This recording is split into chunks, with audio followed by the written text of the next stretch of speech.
शेतकरी म्हणून बच्चूभाऊ कडूंना एक पाठिंबा द्यावा म्हणून मी या ठिकाणी आलो आहे। मी मुंबई मंत्रालयावर पायी खांद्यावर नांगर घेऊन पायी चालत गेलो होतो आणि त्या ठिकाणी सुद्धा व्यथा मांडल्या होत्या आणि बच्चूभाऊ कडूंनी स्वतः फोन करून याबाबत बोललं होतं।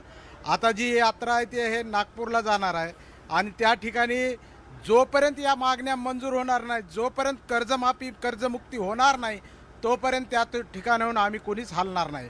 आम्ही त्यांच्यासोबत शेवटच्या क्षणापर्यंत राहणार आहोत। हा जिव्हाळ्याचा जो प्रश्न आहे कर्जमुक्तीचा, काय सांगाल त्या? आम्ही परभणी जिल्ह्यातून आलो। आम्ही अखिल भारतीय किसान सभेचे लोक आहोत, शेतकरी आहोत आणि महत्त्वाचा मुद्दा म्हणजे आमच्या मराठवाड्यामध्ये प्रचंड पाऊस झाला। अतिवृष्टीमध्ये आमचं सगळं पीक गेलेलं आहे, भरपाई आम्हाला मिळालेली नाही। त्याबरोबर कर्जमुक्तीचं जे आश्वासन फडणवीस सरकारनं दिलं होतं 2000च्या विधानसभेच्या निवडणुकीमध्ये, ते त्यांनी पाळलं नाही।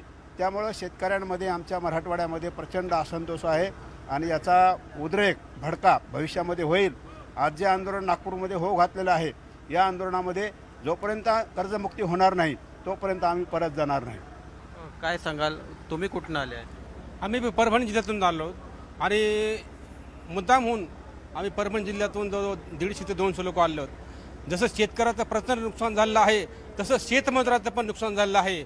म्हणून सरकारला आम्ही मागणी मुद्दाम होऊन बच्चूभाऊंना पाठिंबा देण्यासाठी इतर ज्या संघटना आहेत, बच्चूभाऊंची प्रहार संघटना, किसान सभा, इतर ज्या संघटनांनी सगळं पाठिंबा दिलेला आहे।